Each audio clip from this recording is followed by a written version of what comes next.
ओम श्री गणेशाय नमः। मैं हूँ वामिका और आप सभी का हमारे चैनल आध्यात्मिक सागर में बहुत बहुत स्वागत है। आप सभी का दिन शुभ और मंगलमय हो और भगवान श्री गणेश जी आपकी सभी मनोकामनाओं को पूर्ण करें। आज आप सुनेंगे पौष मास महात्म्य का अध्याय 22। कुछ दिन राजा चक्रपाणि का आतिथ्य ग्रहण करने के बाद मयूरेश ने भी शिव शिवा और अपनी पत्नियों सहित अपने स्थान पर जाने की इच्छा प्रकट की, तो राजा ने बेमन से उसे स्वीकार कर पर्याप्त भेंट आदि के साथ विदा किया। वे स्वयं उन्हें नगर के बाहर एक योजन दूर तक पहुंचाने आए। उनके साथ सभी नागरिक भी थे। मयूरेश को विदा करते समय सभी की आंखें अश्रुपूर्ण हो रही थीं। वे बोले, प्रभु, आप हम सेवकों को छोड़कर जा रहे हैं, किंतु हमें आपका वियोग असहनीय हो रहा है। हमारे ऊपर सदैव आपकी दया बनी रहे। मयूरेश ने चक्रपाणि और उनके समस्त प्रजाजनों को समझाया कि आप लोग निश्चिंत रहें, मेरी कृपा से आपको समस्त सुखों की प्राप्ति होगी। मेरे स्मरण मात्र से सभी संकट दूर हो जाया करेंगे। इस प्रकार आश्वासन देकर मयूरेश अपने नगर को चले। उनके साथ शिव शिवा ब्रह्मा विष्णु आदि प्रमुख देवता भी थे। प्रमथ आदि गण उनका जय जयकार करते चल रहे थे और निश्चित अवधि में गंतव्य स्थान पर पहुंचकर सभी ने विश्राम किया और कुछ दिन बाद की बात में निकल गए। दोनों बहुओं को पाकर पार्वती जी बहुत प्रसन्न थी। वे भी उनकी बहुत सेवा करती तथा आशीर्वाद पाती थीं। शिवगण भगवान मयूरेश को प्रसन्न करने का सदैव यत्न करते रहते। तभी एक दिन शिव शिवा ब्रह्मा विष्णु आदि के समक्ष मयूरेश ने गंभीर वाणी में कहा, देवगण, मैं एक महत्वपूर्ण बात कहता हूँ, आप ध्यान देकर सुने। मैंने जिस उद्देश्य से धरती पर अवतार लिया था वह कार्य संपन्न हो गया है। असुरों के मरने से पृथ्वी का भार भी उतर चुका और दैत्य के कारागार में बंधन ग्रस्त देवता भी मुक्त हो गए। स्वाहा स्वधा और वष्टकार भी पहले के समान निशंक रूप से हो रहे हैं। इसलिए मेरे अवतार का प्रयोजन पूर्ण होने पर मेरा कोई शेष नहीं रहा और मेरे स्वधाम गमन का अवसर आ गया है। यह सुनकर दुखी हुए देवताओं ने सजल नेत्रों से कहा, प्रभु, आप हमें त्याग कर क्यों जा रहे हैं? अब यदि पुनः दैत्य उत्पन्न हो गए तो हमारी रक्षा किस प्रकार होगी? तब मयूरेश ने आश्वासन देते हुए कहा कि चिंता न करो, जब कोई संकट उपस्थित हो तब मुझे याद करना, मैं तुम्हारी सदैव रक्षा करूंगा। माता पार्वती जी को उनके वचन सुनकर मूर्छा ही आ गई। वे बोली, पुत्र, तुम्हारे बिना मैं कैसे जीवित रहूंगी? मुझे छोड़कर कहीं न जाओ। मयूरेश ने समझाते हुए कहा, माता, मैं भी तुम्हारे वियोग से दुखी हूँ, किंतु सदैव एक स्थान पर ही नहीं रह सकता। इसलिए मैं विवश हूँ। जब द्वापर युग में मुझे एक भयानक असुर को मारने के लिए अवतार लेना होगा, तब तुम्हारे पुत्र रूप से प्रकट होकर पुनः सुख प्रदान करूंगा। तभी षडानन ने रोते हुए कहा, मुझे भी साथ ले चलो। इस पर उन्होंने अपना मयूर षडानन को प्रदान करते हुए कहा, मयूर ध्वज, मैं सभी के अंतर में निवास करने वाला होने के कारण हृदय में भी सदैव विद्यमान रहता हूँ। इसलिए मुझे निरंतर अपने साथ ही समझो।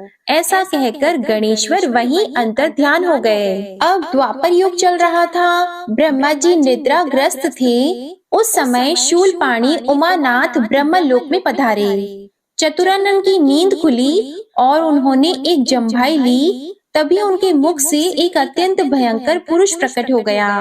उसकी घोर गर्जना से समस्त दिशाएं कांप उठी। दिक्पाल आश्चर्य में भर गए और शेषनाग क्षुब्ध होकर विष वमन करने लगे। समस्त प्राणी भय और आशंका से अत्यंत व्याकुल हो गए थे। उस भयंकर पुरुष का वर्ण अत्यंत लाल था। उसकी सुंदर एवं अनुपम शरीर से सुगंध निकलकर वातावरण को सुरभित बना रही थी। वह तुरंत ही ब्रह्मा जी के समक्ष विनीत भाव से आ खड़ा हुआ।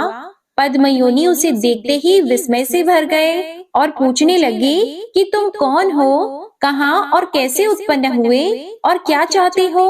वह पुरुष विनय पूर्वक बोला, प्रभु आप सर्वज्ञ एवं समस्त ब्रह्मांड के उत्पन्न करने वाले हैं, फिर भी आप अनजान के समान मुझसे यह प्रश्न क्यों कर रहे हैं? आपने जम्भाई ली, तभी आपके मुख से उत्पन्न हुआ आपका पुत्र, इसलिए आप मुझे पुत्र रूप में स्वीकार कर मेरा नामकरण कीजिए, फिर मुझे रहने का स्थान और आहार दीजिए। मेरा क्या कर्तव्य हो यह भी निर्देश कीजिए। ब्रह्मा जी उसके सौंदर्य और विनीत भाव पर मुग्ध एवं प्रसन्न थे। वे बोले, पुत्र तू अत्यंत अरुण अंग कांति वाला होने के कारण सिंदूर नाम से कहा जाएगा। तुझमें तीनों लोगों को वश में करने की अद्भुत सामर्थ्य होगी। तुझे पंचभूतों, देवताओं, दानवों, यक्षों और मनुष्यों से किसी प्रकार का भय नहीं होगा। इंद्र आदि लोकपाल भी तेरा कुछ न बिगाड़ सकेंगे। दिन हो या रात्रि तुझे भय की प्राप्ति नहीं होगी। पुत्र ने आज्ञाकारी सेवक की भांति मस्तक झुकाया और ब्रह्मा जी उससे और भी संतुष्ट हो गए। उन्होंने पुनः कहा, बेटा तुझे किसी भी सजीव या निर्जीव वस्तु से भय नहीं होगा। जब तू क्रोध पूर्वक किसी को भी अपनी विशाल भुजाओं में जकड़ लेगा, तब उसके शरीर के सैकड़ों टुकड़े हो जाएंगे। अब तू तीनों लोकों में जहाँ कहीं भी रहना चाहे वहाँ रहे, तुझे कोई रोक नहीं सकता। तब सिंदूर ने श्रद्धा भक्ति पूर्वक पिता के चरणों में प्रणाम किया और फिर कोमल वाणी से बोला, अखिल ब्रह्मांडेश्वर आप सत्व, रज और तम तीनों गुणों के साधन द्वारा संसार की उत्पत्ति, स्थिति और प्रलय करते हैं, जबकि आपके साथ ही समस्त विश्व तमसावृत होकर सो जाता है। करोड़ों कल्पों तक घोर तपस्या करने पर भी आपके दर्शन संभव नहीं होते, किंतु मुझे वे सहज ही प्राप्त हैं। अब इससे बढ़कर और सौभाग्य की कौन सी बात होगी? यह कहकर सिंदूर ने चतुरानन प्रभु की परिक्रमा की और चरणों में प्रणाम कर तथा उनकी आज्ञा लेकर पृथ्वी की ओर चल पड़ा। अभी कुछ ही योजन दूर गया होगा कि उसके मन में एक शंका उत्पन्न हो गई कि न जाने कितने जन्मों के पुण्य संचित होने पर, कठोर तपस्या करने पर ऐसे वरदान की प्राप्ति हो सकती होगी, किंतु मुझे तो बिना जप तप और वेद अध्ययन आदि किए सहज में ही यह दुर्लभ वर प्राप्त हो गए। कहीं ऐसा तो नहीं कि मेरे पिता ब्रह्मा जी ने मुझे वैसे ही बहला दिया हो? इसलिए इसकी परीक्षा करनी चाहिए कि यह वरदान सत्य है या नहीं। उसने पुनः सोचा, किंतु इनकी परीक्षा कैसे हो? यहाँ कोई भी ऐसा प्राणी दिखाई नहीं देता जिसे पकड़कर देख लूं कि उसके सैकड़ों खंड होते हैं या नहीं। अब कहाँ चलूं? कहीं कोई भी दिखाई नहीं देता। तब क्यों न ब्रह्मा जी पर ही इसका परीक्षण कर लिया जाए।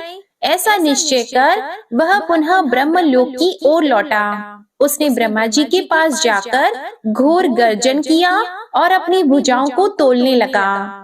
पद्मयोनि उसके हाव भाव देखकर ही मन की बात ताड़ गए, इसलिए भय के कारण दूर जाकर बोले, कहो पुत्र लौट कैसे आए?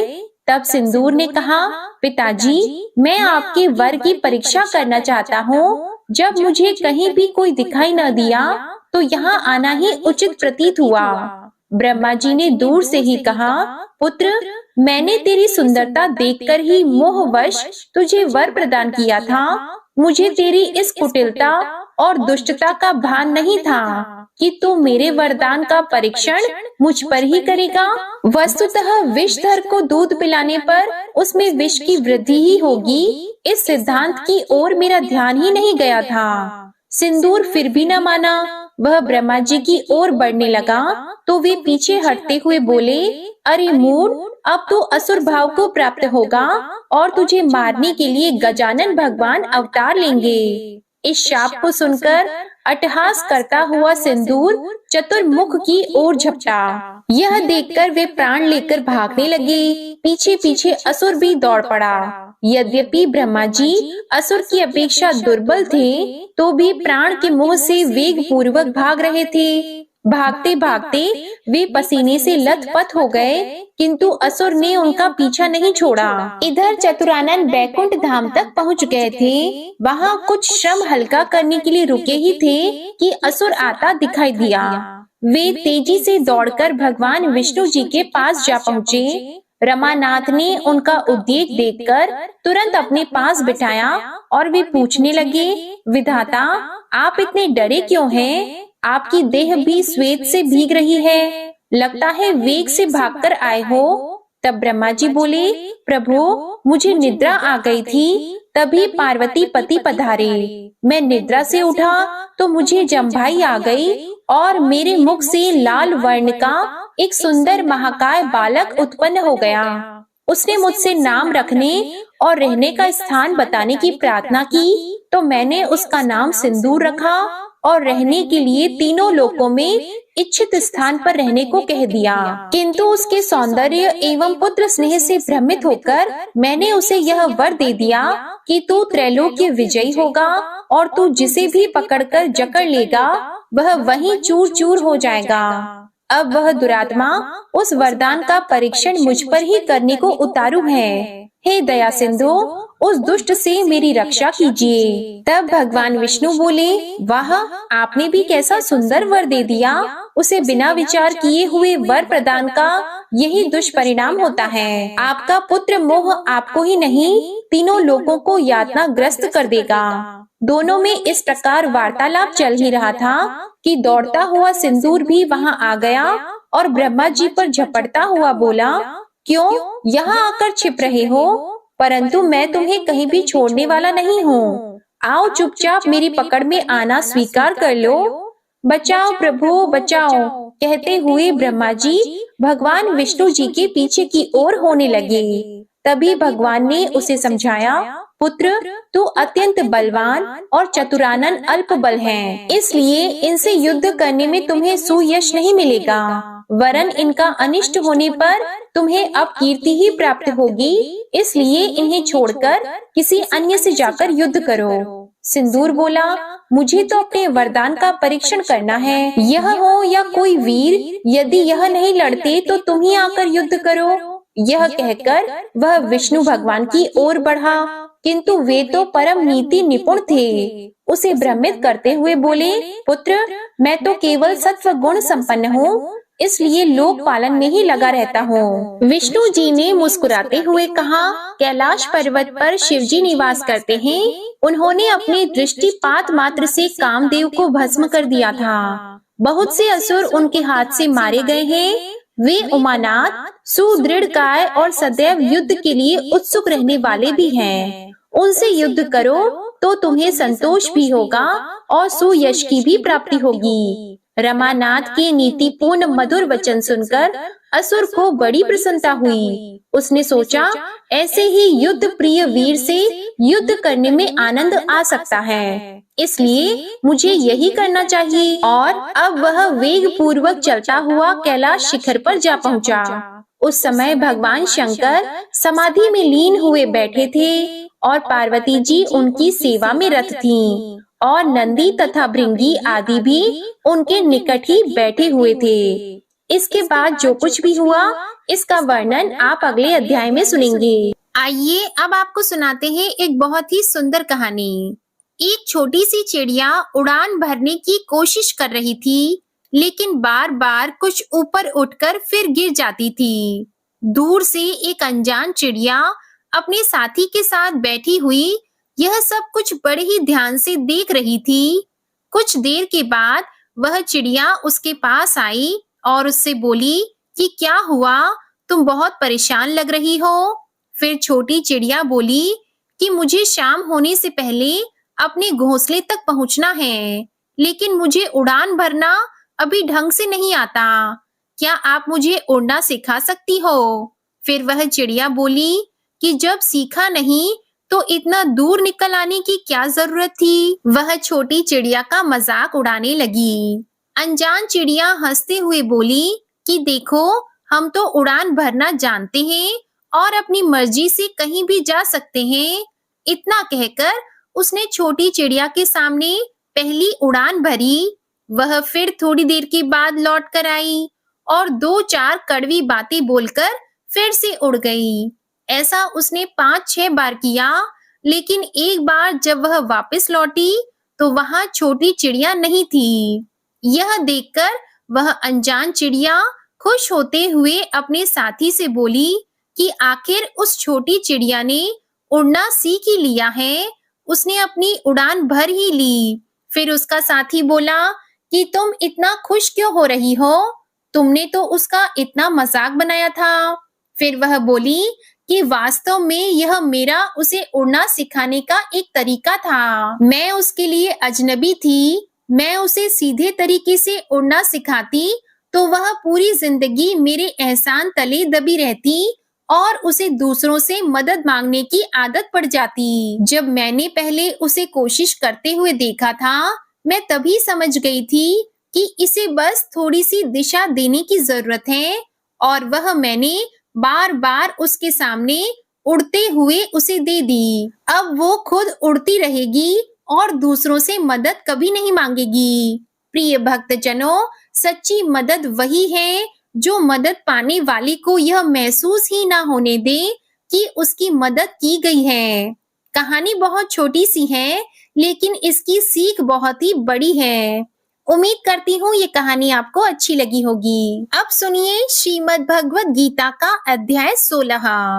भगवान श्री कृष्ण ने अर्जुन से कहा, हे भरत पुत्र, निर्भयता, आत्मशुद्धि, आध्यात्मिक ज्ञान का अनुशीलन, दान, आत्म संयम, यज्ञ परायणता, वेद अध्ययन, तपस्या, सरलता, अहिंसा, सत्यता, क्रोध विहीनता, त्याग, शांति, छिद्र अन्वेषण में अरुचि, समस्त जीवों पर करुण, लोभ विहीनता, भद्रता, लज्जा, संकल्प, तेज, क्षमा, धैर्य, पवित्रता, ईर्ष्या तथा सम्मान की अभिलाषा से मुक्ति, ये सारे दिव्य गुण हैं जो दैवीय प्रकृति से संपन्न देव तुल्य पुरुषों में पाए जाते हैं। हे पृथा पुत्र, दंभ, दर्प, अभिमान, क्रोध, कठोरता तथा अज्ञान, ये सारे आसुरी स्वभाव वालों के गुण हैं। दिव्य गुण मोक्ष के लिए अनुकूल हैं और आसुरी गुण बंधन दिलाने के लिए। हे पांडुपुत्र, तुम चिंता मत करो, क्योंकि तुम दैवीय गुणों से युक्त होकर जन्मे हो। हे पृथा पुत्र, इस संसार में सृजित प्राणी दो प्रकार के हैं, दैवीय तथा आसुरी। मैं पहले ही विस्तार से तुम्हें दैवीय गुण बता चुका हूँ। अब मुझसे आसुरी गुणों के विषय में सुनो। जो आसुरी है वे यह नहीं जानते कि क्या करना चाहिए और क्या नहीं करना चाहिए। उनमें न तो पवित्रता, न उचित आचरण और न ही सत्य पाया जाता है। वे कहते हैं कि यह जगत मिथ्या है, इसका कोई आधार नहीं है और इसका नियमन किसी ईश्वर द्वारा नहीं होता। उनका कहना है कि यह काम इच्छा से उत्पन्न होता है और काम के अलावा कोई अन्य कारण नहीं है। ऐसे निष्कर्मों का अनुगमन करते हुए आसुरी लोग, जिन्होंने आत्मज्ञान खो दिया है और जो बुद्धिहीन है, ऐसे अनुपयोगी एवं भयावह कार्यों में प्रवृत्त होते हैं जो संसार का विनाश करने के लिए होता है। कभी न संतुष्ट होने वाले काम का आश्रय लेकर तथा गर्व के मद एवं मिथ्या प्रतिष्ठा में डूबे हुए आसुरी लोग इस तरह मोहग्रस्त होकर सदैव क्षण भंगुर वस्तुओं के द्वारा अपवित्र कर्म का व्रत लिए रहते हैं। उनका मानना है कि जीवन के अंत तक इंद्रियों को तृप्त करना मानव सभ्यता की प्रमुख आवश्यकता है। इस प्रकार उनकी चिंता का कोई अंत नहीं है। सैकड़ों हजारों इच्छाओं, काम और क्रोध से बंधे हुए वे इंद्रिय तृप्ति के लिए अवैध साधनों से धन प्राप्त करते हैं। आसुरी व्यक्ति सोचता है, आज मेरे पास इतना धन है और मैं अपनी योजनाओं के अनुसार अधिक प्राप्त करूंगा। अभी मेरा है और यह भविष्य में और अधिक बढ़ेगा। वह मेरा दुश्मन है और मैंने उसे मार डाला है और मेरा दूसरा दुश्मन भी मारा जाएगा। मैं सब कुछ का स्वामी हूँ, मैं भोगता हूँ, मैं सिद्ध, शक्तिशाली और खुश हूँ। मैं सबसे अमीर आदमी हूँ जो कुलीन रिश्तेदारों से घिरा हुआ है। कोई नहीं है, मैं कितना शक्तिशाली और धन्य हूँ। मैं यज्ञ करूंगा, मैं कुछ दान करूंगा और इस प्रकार मैं आनंदित रहूंगा। इस प्रकार ऐसे व्यक्ति अज्ञानता के जाल में फंस जाते हैं। इस प्रकार अनेक चिंताओं से उद्विग्न होकर तथा मोह जाल में बंधकर वे इंद्रिय भोग में अत्यधिक आसक्त हो जाते हैं और नरक में गिरते हैं।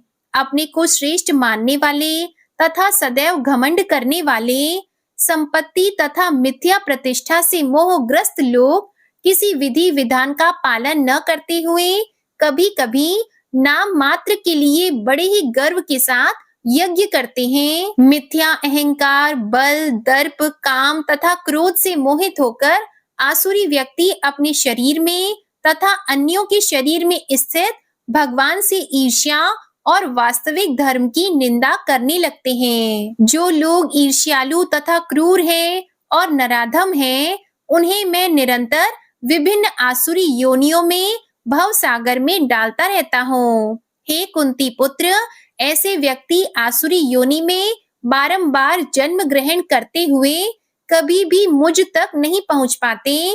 वे धीरे धीरे अत्यंत अधम गति को प्राप्त होते हैं। इस नरक के 3 द्वार हैं, काम, क्रोध और लोभ। प्रत्येक बुद्धिमान व्यक्ति को चाहिए कि इन्हें त्याग दे, क्योंकि इनसे आत्मा का पतन होता है। हे कुंती पुत्र, जो व्यक्ति इन तीनों नरक द्वारों से बच जाता है, वह आत्म साक्षात्कार के लिए कल्याणकारी कार्य करता है और इस प्रकार क्रमशः परम गति को प्राप्त होता है। जो शास्त्रों के आदेशों की अवहेलना करता है और मन माने ढंग से कार्य करता है, उसे न तो सिद्धि, न सुख, न ही परम गति की प्राप्ति हो पाती है। अतएव मनुष्य को यह जानना चाहिए कि शास्त्रों के विधान के अनुसार क्या कर्तव्य है और क्या अकर्तव्य है। उसे विधि विधानों को जानकर कर्म को करना चाहिए, जिससे वह क्रमशः ऊपर उठ सके। जय श्री कृष्णा। श्रीमद् भगवद गीता का अध्याय 16 संपूर्ण हुआ। प्रिय श्रोताओं, आइए अब गजेंद्र मोक्ष स्तोत्र का पाठ करते हैं। इस माह में गजेंद्र मोक्ष स्तोत्र पढ़ने मात्र से जहाँ सभी प्रकार के ऋण कर्ज से मुक्ति मिलती है, वहीं 10 दिशाओं से शुभ फल दिलाने में भी सक्षम है। इस स्तोत्र का जाप करने से जीवन में किसी भी प्रकार की परेशानी से मुक्ति मिल जाती है। इस स्तोत्र में हाथी और मगरमच्छ के साथ हुए युद्ध का वर्णन किया गया है और गजेंद्र जब युद्ध से हार जाता है तो भगवान श्री हरि विष्णु का ध्यान करके उनकी स्तुति करता है और उस स्तुति से प्रसन्न होकर भगवान श्री हरि विष्णु आते हैं और उसे मोक्ष प्रदान करते हैं। प्रिय भक्त जनों, इस पाठ को करते समय अगर हम अपने मन में यह भावना रखें कि हे श्री हरि विष्णु जी, हे मेरे प्रभु, जिस प्रकार से आपने गजेंद्र को उसकी परेशानी से बाहर निकाला, उसी प्रकार से हमें भी हमारी परेशानियों से बाहर निकालिए, तो मानिए निश्चित ही भगवान श्री हरि विष्णु हमारी मदद के लिए स्वयं आते हैं। तो आइए बड़ी ही भक्ति और सच्ची भावना से भगवान श्री हरि विष्णु का ध्यान करके इस परम कल्याण स्तोत्र का पाठ करते हैं। शुक जी ने कहा कि बुद्धि के अनुसार पिछले अध्याय में वर्णन किए गए रीति से अपने मन को नियंत्रित कर और हृदय को स्थिर करके गजेंद्र अपने पिछले जन्म में याद किए गए सर्वोच्च कार्य और बार बार जाप किए जाने वाले स्तोत्र का जाप करने लगा। गजेंद्र ने मन ही मन श्री हरि विष्णु को ध्यान करते हुए कहा कि जिनके प्रवेश करने से शरीर और मस्तिष्क चेतन की तरह व्यवहार करने लगते हैं, ओम द्वारा लक्षित और पूरे शरीर में प्रकृति और पुरुष के रूप में प्रवेश करने वाले उस सर्वशक्तिमान देवता का मैं मन ही मन स्मरण करता हूँ, जिनके सहारे ये पूरा संसार टिका हुआ है, जिनसे ये संसार अवतरित हुआ है, जिन्होंने प्रकृति की रचना की है और जो खुद उसके रूप में प्रकट हैं, लेकिन इसके बावजूद भी वो इस दुनिया से सर्वोपरि और श्रेष्ठ हैं। ऐसे अपने आप और बिना किसी कारण के भगवान की मैं शरण में जाता हूँ। अपने संकल्प शक्ति के बल पर अपने ही स्वरूप में रचित और सृष्टि काल में प्रकट एवं प्रलय में अप्रकट रहने वाले इस शास्त्र प्रसिद्धि प्राप्त कार्य कारण रूपी संसार को जो बिना कुंठित दृष्टि के साक्ष्य रूप में देखते रहने पर भी लिप्त नहीं होते, चक्षु आदि प्रकाशकों के परम प्रकाशक प्रभु आप मेरी रक्षा करें। बीतते गए समय के साथ तीनों लोकों और ब्रह्म आदि लोकपालों के पंचभूत में प्रवेश कर जाने पर और पंचभूतों से लेकर महत्वपूर्ण सभी कार्यों के उनकी परम करुणा स्वरूप प्रकृति में मग्न हो जाने पर उस समय दुर्गेय और घोर अंधकार रूपेण प्रकृति से ही बच रही थी। उस अंधकार से परे अपने परम धाम में जो सर्वव्यापी भगवान सभी दिशाओं में प्रकाशित होते रहते हैं, वो भगवान मेरी रक्षा करें। विभिन्न नाट्य रूपों में अभिनय करने वाले और उस अभिनेता के वास्तविक स्वरूप को जिस प्रकार से साधारण लोग भी नहीं पहचान पाते, उसी तरह से सत्व प्रधान देवता और महर्षि भी जिनके स्वरूप को नहीं जान पाते, ऐसे में कोई साधारण प्राणी उनका वर्णन कैसे कर सकता है।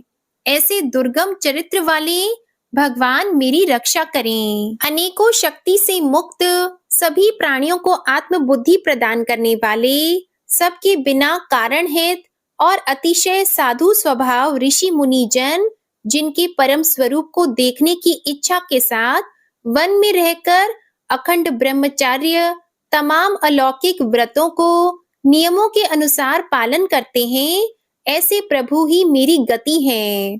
वह जिनका हमारी तरह ना तो जन्म होता है और ना जिनका अहंकार में कोई भी काम नहीं होता, जिनके निर्गुण रूप का ना कोई नाम है और ना कोई रूप है, इसके बावजूद भी वह समय के साथ इस संसार की सृष्टि और प्रलय के लिए अपनी इच्छा से अपने जन्म को स्वीकार करते हैं। उस अनंत शक्ति वाले परम ब्रह्मा परमेश्वर को मेरा नमस्कार है।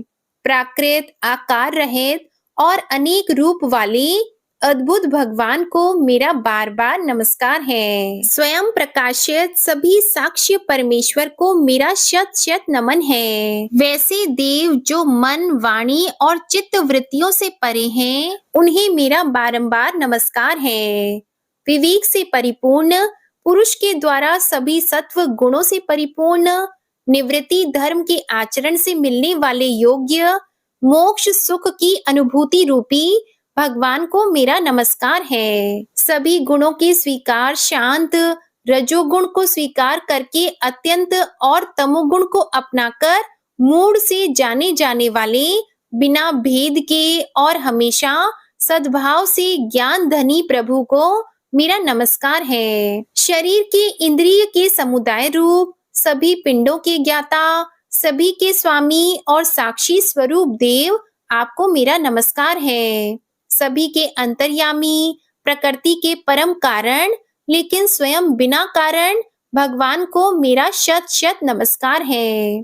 सभी इंद्रियों और सभी विषयों के जानकार सभी प्रतीतियों के कारण रूप संपूर्ण जड़ प्रपंच और सबकी मूलभूता अविद्या के द्वारा सूचित होने वाले और सभी विषयों में अविद्या रूप से भासने वाले भगवान को मेरा नमस्कार है। सबके कारण लेकिन स्वयं बिना कारण होने पर भी बिना किसी परिणाम के होने की वजह से अन्य कारणों से भी विलक्षण कारण आपको मेरा बार बार नमस्कार है। सभी वेदों और शास्त्रों के परम तात्पर्य मोक्ष रूपी और श्रेष्ठ पुरुषों की परम गति देवता को मेरा नमस्कार है। वह जो त्रिगुण रूपों में छिपी हुई ज्ञान रूपी अग्नि है, वैसे गुणों में हलचल होने पर जिनके मन मस्तिष्क में संसार को रचने की वृत्ति उत्पन्न हो उठती हो और जो आत्मा तत्व की भावना के द्वारा विधि निषेध रूप शास्त्र से भी ऊपर उठे हो, जो महाज्ञानी महात्माओं में स्वयं प्रकाशित हो रहे हो, ऐसे भगवान को मेरा नमस्कार है। मेरे जैसे शरणागत पशु के समान जीवों की अविद्या रूप फांसी को पूर्ण रूप से काट देने वाले परम दयालु और दया दिखने में कभी भी आलस नहीं करने वाले भगवान को मेरा नमस्कार है। अपने अंश से सभी जीवों के मन में अंतर्यामी रूप से प्रकट होने वाले सर्वनियंता अनंत परमात्मा आपको मेरा नमस्कार है। जो शरीर, पुत्र, मित्र, घर और संपत्ति सहित कुटुंबियों में अशक्त लोगों के द्वारा कठिनाई से मिलते हों और मुक्त पुरुषों के द्वारा अपने हृदय में निरंतर चिंतित ज्ञान स्वरूप सर्वसमर्थ परमेश्वर को मेरा नमस्कार है। वह जिन्हें धर्म, अभिलषित भोग, धन और मोक्ष की कामना से मनन करके लोग अपनी मनचाही इच्छा पूर्ण कर लेते हैं, अपितु जिन्हें विभिन्न प्रकार के अयाचित भोग और अविनाशी पार्षद शरीर भी देते हैं, वैसे अत्यंत दयालु प्रभु मुझे इस प्रकार के विपदा से हमेशा के लिए बाहर निकालें। वह जिनके एक से अधिक भक्त हैं, जो मुख्य रूप से एकमात्र उसी भगवान की शरण में हैं, जो धर्म, अर्थ आदि किसी भी पदार्थ की अभिलाषा नहीं रखते हैं, जो केवल उन्हीं के परम मंगलमय एवं अत्यंत विलक्षण चरित्र का गुणगान करते हुए उनके आनंदमय समुद्र में गोती लगाते रहते हैं, उन अविनाशी, सर्वव्यापी, सर्वमान्य ब्रह्म आदि के भी नियामक अभक्तों के लिए भी हमेशा प्रकट होने वाले, भक्ति योग द्वारा प्राप्त, अत्यंत निकट होने पर भी माया के कारण अत्यंत दूर महसूस होने वाले, इंद्रियों के द्वारा अगम्य और अत्यंत दुर्विज्ञेय, अंतर्रहित लेकिन सभी के आदि कारक और सभी तरफ से परिपूर्ण उस भगवान की मैं स्तुति करता हूँ।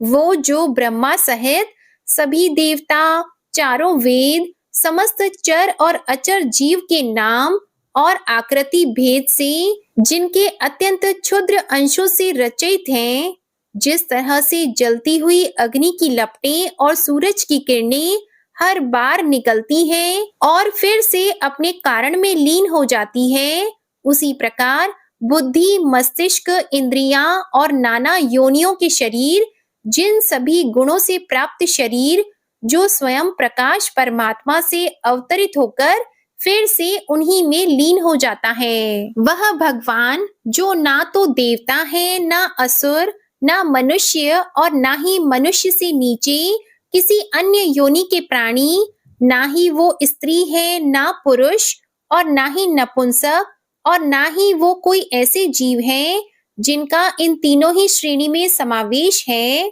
वो ना तो गुण है, ना कर्म है, वो ना ही कार्य है और ना ही कारण।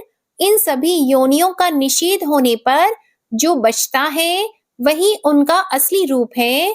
ऐसे प्रभु मेरा उत्थान करने के लिए प्रकट हो। अब मैं इस मगरमच्छ के चंगुल से आजाद होने के बाद जीवित नहीं रहना चाहता। इसकी वजह यह है कि मैं सभी तरफ से अज्ञानता से ढके इस हाथी के शरीर का क्या करूं?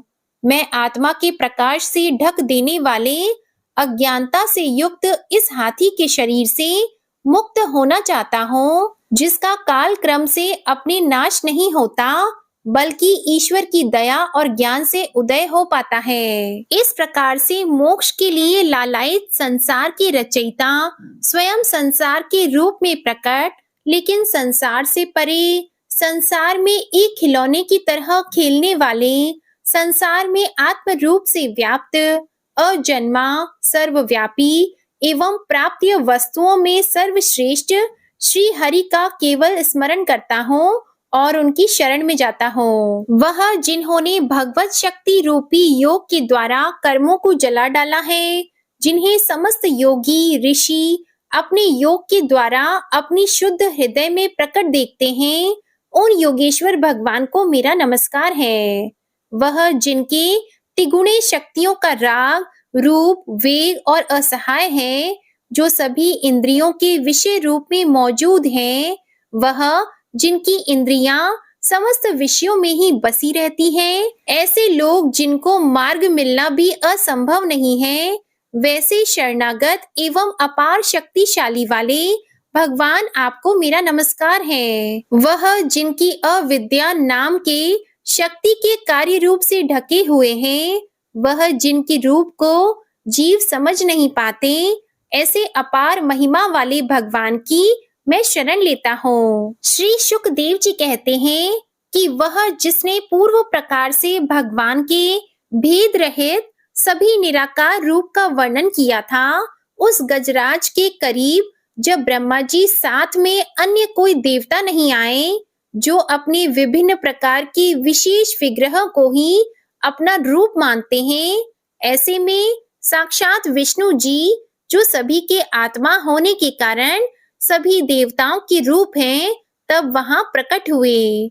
गजराज को इस प्रकार से दुखी देखकर और उसके पढ़े गए स्तुति को सुनकर चक्रधारी प्रभु इच्छा अनुसार वेग वाले गरुड़ की पीठ पर सवार होकर सभी देवों के साथ उस स्थान पर पहुंचे जहां वह गज था। सरोवर के अंदर महाबलशाली मगरमच्छ द्वारा जकड़े और दुखी उस हाथी ने आसमान में गरुड़ की पीठ पर बैठे और हाथों में चक्र लिए भगवान विष्णु को आते हुए जब देखा, तो वह अपनी सूंड में पहले से ही उनकी पूजा के लिए रखे कमल के फूल को श्री हरि पर बरसाते हुए कहने लगा, सर्व पूज्य भगवान श्री हरि, आपको मेरा प्रणाम। सर्व पूज्य भगवान श्री हरि, आपको मेरा नमस्कार। लाचार हाथी को देखकर श्री हरि विष्णु गरुड़ से नीचे उतरकर सरोवर में उतर आए और बेहद दुखी होकर ग्राह सहित उस गज को तुरंत ही सरोवर से बाहर निकाल आए और देखते ही देखते अपने चक्र से मगरमच्छ के गर्दन को काट दिए और हाथी को उस पीड़ा से बाहर निकाल लिया। प्रिय भक्तजनों, इस प्रकार गजेंद्र मोक्ष स्तोत्र संपूर्ण हुआ। प्रेम से बोलिए भगवान श्री हरि विष्णु जी की जय। जय माता लक्ष्मी जी, जय हो नारायण भगवान की। अब आप सुनिए श्री गणेश चालीसा पाठ। जय गणपति सद्गुण सदन, कविवर बदन कृपाल, विघ्न हरण मंगल करण, जय जय जय गिरिजालाल। जय जय जय गणपति गणराजू, मंगल भरण करण शुभ काजू। जय जगबदन सदन सुखदाता, विश्व विनायक बुद्धि विधाता। वक्रतुंड शुचि शुंड सुहावना, तिलक त्रिपुंड भाल मन भावन। राजत मणि मुक्तन उर्माला, स्वर्ण मुकुट शिर नयन विशाला। पुस्तक पाणि कुठार त्रिशूलम, मोदक भोग सुगंधित फूलम। सुंदर पीतांबर तन साजित, चरण पादुका मुनि मन राजित। धनि शिव सुवन षडानन भ्राता, गौरी लालन विश्व विख्याता। रेति सेति तव चवर सुधारी, मूषक वाहन सोहत द्वारी। कहो जन्म शुभ कथा तुम्हारी, अति शुचि पावन मंगलकारी। एक समय गिरिराज कुमारी, पुत्र हेतु तप कीन्हा भारी। भयो यज्ञ जब पूर्ण अनूपा, तब पहुँचियो तुम धरि द्विज रूपा। अतिथि जान के गौरी सुखारी, बहुविधि सेवा करी तुम्हारी। अति प्रसन्न हवे तुम वर दीन्हा, मातु पुत्र हित जो तप कीन्हा। मिलहि पुत्र तुहि बुद्धि विशाला, बिना गर्भ धारण यही काला। गणनायक गुण ज्ञान निधाना, पूजित प्रथम रूप भगवाना। अस कहीं अंतर ध्यान रूप होवे, पालना पर बालक स्वरूप होवे। बनि शिशु रोदन जब ही तुम ठाना, लखी मुख सुख नहीं गौरी समाना। सकल मगन सुख मंगल गावही, नावती सुरन सुमन वर्षावही। शंभु उमा बहुदान लुटावही, सुर मुनि जत सुत देखन आवही। लखी अति आनंद मंगल साजा, देखन भी आए शनि राजा।